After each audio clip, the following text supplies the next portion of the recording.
John Pertwee was my doctor, and I remember the sort of, well, the amazing thrill of just falling in love with the show, but then also getting that strange frisson. I think my brother just said, of course, he used to look like someone else, you know. And then reading the books and that sort of indefinable thrill of looking back and discovering that your favorite show used to look different. And yet there were those constant things like the police box and the TARDIS and everything that were always the same. And I remember the look of William Hartnell in that picture, actually, on the front of the Dalek book. I used to find him so frightening. And I had no recourse to those episodes in those days. You could only see black and white pictures, but it was such a long time ago, and yet, of course, looking at it now, it was the gap between Christopher Eccleston and Matt Smith. It's terrifying, isn't it? And the Adventures of Time and Space, which you've written.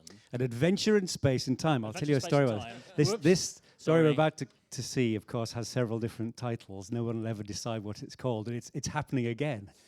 This biographical drama is called An Adventure in Space and Time. I went to the studio Wednesday. The first piece of paper I saw, Adventures in Space and Time. The second piece of paper I saw, An Adventure in Time and Space. It's fated to happen. Well, that was a great segue. It was a great segue for you to be able to do that. So that was your plan. Yes, thank you very much. And which draft are you up to now? Draft 7, and I shall finish it tonight. Wow, really? And now I know that Doctor Who is always shrouded in secrecy, but is there anything we can tease out of you at all about it? It's the story of the creation of a program called Doctor Who. I'll take it that's probably about as much as we're going to get out of you. Yes. Oh, well, you know what happened. Well, I can exclusively reveal, because I had it on very good authority earlier, that it's actually in colour. Oh, yeah, that's true. Spoilers. And I think it's appropriate on a show which centres so much on time travel that we're going back nearly 50 years for this for this opener. And it is a very atmospheric piece, isn't it? I feel like Valdunican. It is. I've just written some words here, which I'd like to say. Like Valdunican. No one has ever built a monument to a committee, they say. But so many people, so many brilliant people were involved in the creation of Doctor Who that we could be here all day. In fact, we are here all day, so it's all right. I often think it must be amazing and not a little bewildering for those people, many of whom are here today, to sit here talking about something they did one cold November 50 years ago. But there is something special, intangible, and magical about Doctor Who. And it's nowhere more present than in these first 4 episodes.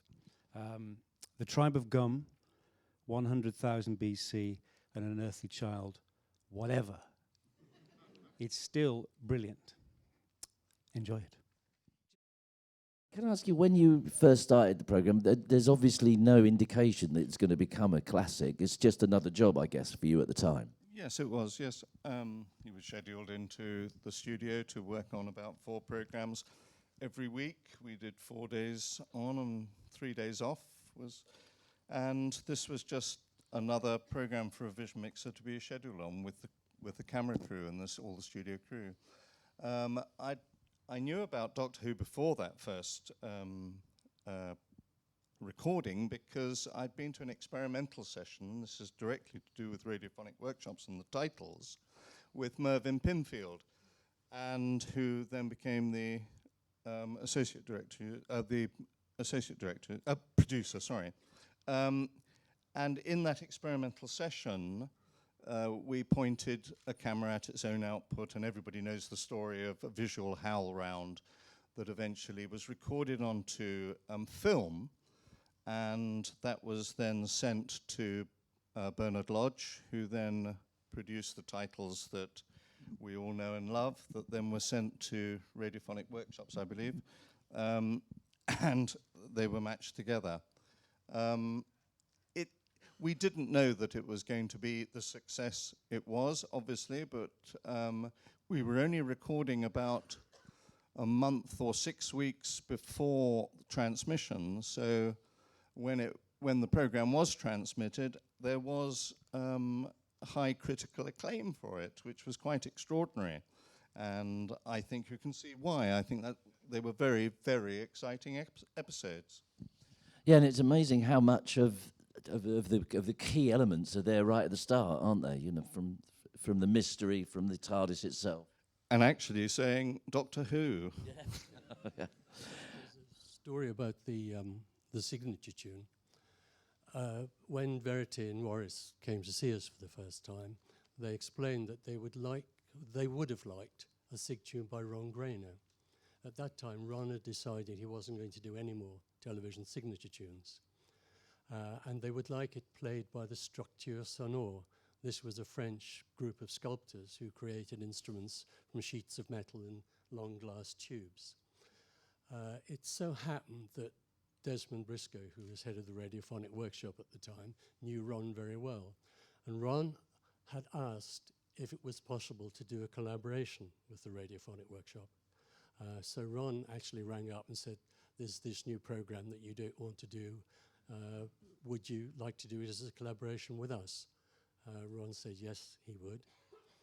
And so he arrived a few weeks later. He'd just been doing a recording session. He had manuscript paper under his arm.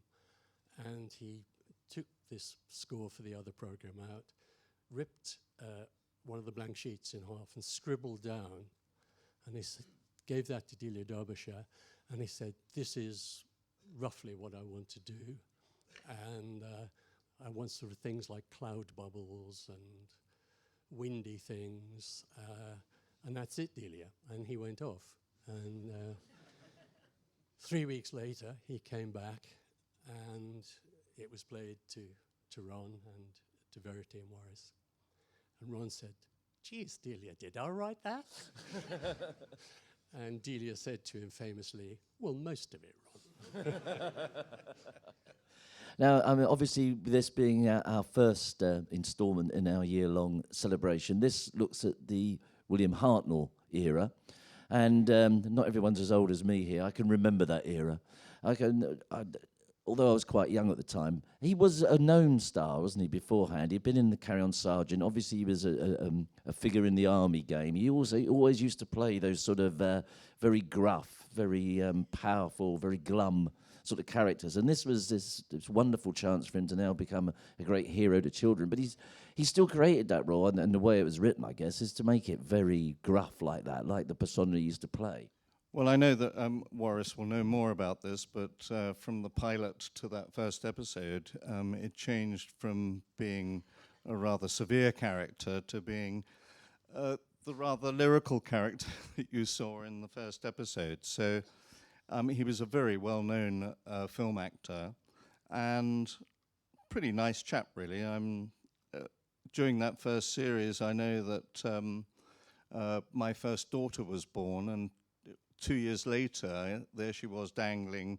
He was dangling on her knee at one kind of luncheon we had together, and he was always with us and had some strange ideas about steel, I remember, but he which he thought was the reason the world was not doing what it should do, but I don't know. And but it wasn't particularly scientific, but he was a great chap, terrific.